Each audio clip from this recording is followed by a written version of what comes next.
JMU going to play in Troy. Heck of a season for Gerard Parker and company. A year after going 4-8, they turn it around. They beat Charlie Huff and company, who was the preseason favorite to win the Sun Belt Division title. They come back and they absolutely shock the Sun Belt. JMU, best team in the Sun Belt. Bob Chesney just accepted the head coaching job over at UCLA. How much of a factor will this play? I think it could a little bit, but at the end of the day, I think, JMU obviously just has a better team than Troy. They have better athletes. They have the better quarterback. Alonzo Barnett, when he's been healthy this year, has been incredible. Their only loss was when they were playing a game where 50% of the snaps were to him and 50% of the snaps were to Matthew Sluka, who obviously was at UNLV, was a Bob Chesney guy at Holy Cross at the beginning, and just had no ability to pass the ball in that game against Louisville. And they hung around for 3+ quarters. Really, the game wasn't over until Isaac Brown housed like a 70-yard run in the fourth quarter. So JMU showed that they can play with the top teams. They've absolutely destroyed a lot of opponents this year. They destroyed Coastal Carolina this past weekend, which obviously led Tim Beck to getting canned. They played very good against some of the top opponents in the Sun Belt this season, and they've really played a lot of games that haven't even been close. I know they had the game against Georgia State where they didn't score very many points, and they've had a couple close games against opponents that haven't been the best. But for the most part of this season, they've kind of just ran through the Sun Belt. And I really don't see Troy having too much of a chance in this game. Troy, a couple weeks ago, played a good opponent in Old Dominion on the road on a Thursday night and lost 33-0. So I think this is just kind of part of this. Was the Sun Belt West this year was not very good. Texas State completely underdelivered this year. Louisiana Lafayette had a quarterback injury, and Walker Howard very early in the season, and just dealt with a lot of injuries throughout the whole year. And it's credit to Troy and Gerard Parker. I mean, like you said, it was a team that went 4-8 last year. When I was doing preseason breakdowns this summer, I really didn't even think this was going to be a team that would make a bowl game. So for them to get to the Sun Belt title, very impressive, but I don't think they're any match for James Madison. Do you think Louisiana is going to New Orleans? Or I'm speaking of Louisiana. Do they end up in New Orleans, or does that belong to Troy or Charlie Huff in Southern Miss? In what regards? In New Orleans Bowl. Oh, I'm not really sure about the bowl projections, to be honest, of where every team's going. I mean, that would probably make sense, obviously, going down the road from Lafayette to New Orleans. Obviously, Lafayette more in the northern part of the state. But I think that makes sense for an in-state game. Obviously, that was a game that they played a few years ago against, I think it was Jacksonville State, maybe in 2023. So, yeah, I could see that being a factor. Southern Miss, obviously, going to be in a little bit lesser of a bowl game than they probably would have expected this season. They started off great and then lost a handful of games coming down the stretch to finish 7-5, but still love Charles Huff down there at Southern Miss and still think he's going to get a lot of good stuff done in Hattiesburg. You mentioned Matt Sluka. Do you expect Dean Kennedy to kind of get creative with their two quarterbacks this weekend? Because I would love to see Alonzo Barrett, Matt Sluka kind of in the backfield to play more of an option type of formation or come up with something creative like that. I think it's possible. I think Alonzo Barnett, though, after he's recovered from this injury from last year and he's able to stretch the field with his legs and his arms, he's able to get out of the pocket and make plays happen. I think in that Louisville game, he was still slightly coming off of that injury, and I think that they were a little bit afraid for him to use, his dual threat capabilities fully and run the ball in an effective manner. And, Sluka came in, I think, to deliver some of that. And I think when you're in a conference title game, you can have a couple of those option plays where you do that, but I think you give the keys to Alonzo Barnett on at least 95% of the snaps. But, you might see an odd play here and there where Sluka comes in. But from what I've seen from Sluka most of this season, he's been pretty underwhelming, to be honest. Yeah, I feel like he's been that way. I think ever since he left Holy Cross in the first place, he's just felt out of place at times throughout the season. And then you had the whole UNLV situation that was a huge distraction for him. And then I think he just kind of proved that he's just a very, very underwhelming quarterback that has struggles with throwing the football. His efficiency is just not there. And the bottom line is that Alonzo Barrett is just a better athlete compared to him.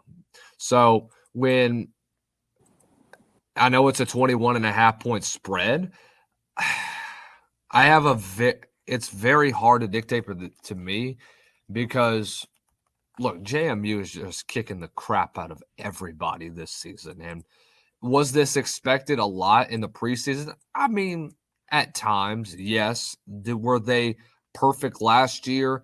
I mean, they were putting up 70, 60, 50 points during the regular season last year. But do you see a scenario where this ends up in a blowout, or does Troy find a way to kind of keep it close?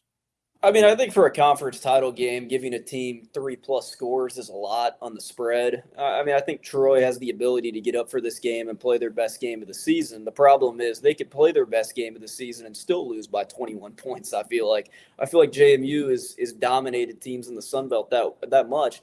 And especially with this whole situation that you have going in with the ACC now, where if Duke somehow beats Virginia and is an 8-5 team, that opens the door for a second group of 5 team. And that opens the door that obviously the American Conference title team is going to get in. But you have to pick the top 5 conference champions. So you would obviously have the Big Ten, you would have the SEC, you would have the Big 12, you would have the AAC. And then would you either go for the ACC with an 8-5 opponent, or would you go with JMU who's 12-1? And I think JMU wants to blow the doors off of Troy this weekend and win by 50 points and tell the committee, hey, if Duke's 8-5 and they beat this, if they win against Virginia this weekend, you got to put us in at 12-1. We've dominated everybody, and I think that there's a path where you see 2 group of 5 teams make the playoff if that does happen. I didn't really consider that, in my opinion, just because of what you saw recently. I didn't really think about Duke potentially getting missed out because they won the ACC. But again, this has been a very, very down 2 years for the ACC.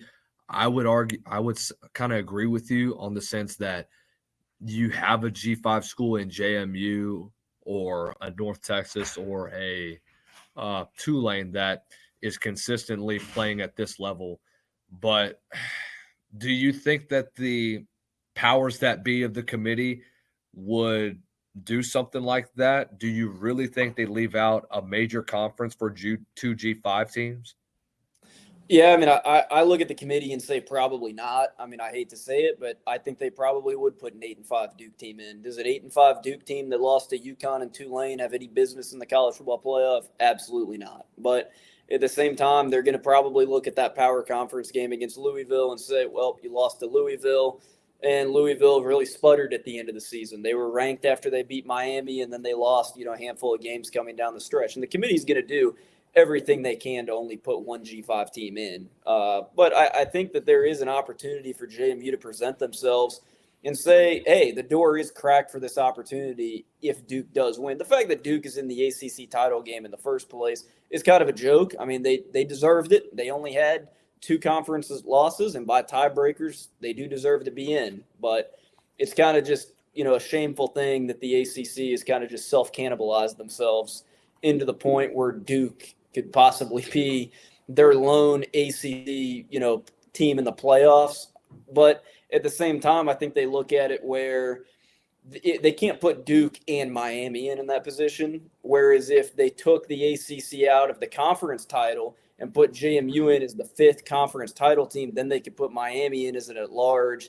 And then that way the ACC wouldn't completely miss the college football playoff. The conference champion of the ACC just wouldn't make the college football playoff. So I'm looking at strength of schedule right now when I compare JMU and when I look at Duke. Duke is all the way down at 59th in strength of schedule. JMU is 19th. So if that's not taken into consideration, then this whole system is rigged. This whole system is ridiculous. And this is only going to prove more and more how dumb that the college football playoff committee has made themselves look. And it's just another bust in eliminating what could be a potential for 2 G5 programs getting into the CFP, and you're having to settle for a 5-loss or maybe even a team that doesn't even contend for a conference title like what Miami is doing at the moment. Right. Yeah, no, and as you said, I mean, the whole thing about the college football playoff committee has been very inconsistent the whole time. Are they going to put Notre Dame in over Miami? if they do, in my opinion, I understand Notre Dame's playing much better than Miami right now, but at the end of the day, they won the head-to-head game. So why play the games if they're not going to get in? The College Football Playoff Committee, though, the whole time over the past, really since it began almost a decade ago, is gotten significantly worse every season. I feel like the committee has regressed each year with their picks. Some of the picks early in the season, it just doesn't even make sense why a team is ranked where they are off the body of work that they've gone. And yeah, I don't think at 8-5 Duke should be in over at 12-1 JMU. I understand Duke has the logo and that they're the ACC team, but we know an 8-5 Duke team is getting eliminated in the first round of the playoff. There's really only 4 teams in the country, in my opinion, maybe 5 that can legitimately win the national championship anyways. So why put an 8-5 Duke team in that has absolutely zero chance of making it? And that would favor Georgia more because they're projected to be that 5 seed in the college football playoff. So that would give Georgia Duke, then Texas Tech, then their college football playoff semifinal, which I think if you're the committee, I don't see a team like North Texas or a JMU being able to contend with one of those two, but still, it would be a much better matchup than when you compare that to Duke and Georgia as well. So I got James Madison possibly covering this one. I know it's a big stretch for it to be a 3-touchdown spread, but Troy has 1 win over a team that's above 500 this year, and they got it in the last game of the regular season. And it really wasn't by much. They haven't really been competitive as much in the Sun Belt. Heck of a season for them, but there's no real signature win there. Give me James Madison by a lot in this one. Yeah, no, I could definitely see that as well. Going to be a good weekend in the American and the Sun Belt Conference. Can the G5 finally get 2 teams in the college football playoff? We will see from that. Garrett Armbrust joining us, G5 Insider, talking all things conference championship weekend. Want to thank our good friends over at Frost Buddy. Frost Buddy, going over to frostbuddy.com. Use my promo code SSS15 to get 15% off of your first purchase on all things tumblers, cups, whatever it is that you need. You know the Christmas season is coming along, so it's a great time to get involved with that. Also, going over to our good friends over at Chike Nutrition. Get the best when it comes to all things coffee. We know that coffee is very expensive now, and why not settle for a good price for a whole bag of protein coffee, 20 grams of protein, 1 gram of fat. Go ahead, click the link in the description below to get yourself 10% off of your first purchase. Garrett, appreciate you taking the time, man. We will see you soon. Sounds good.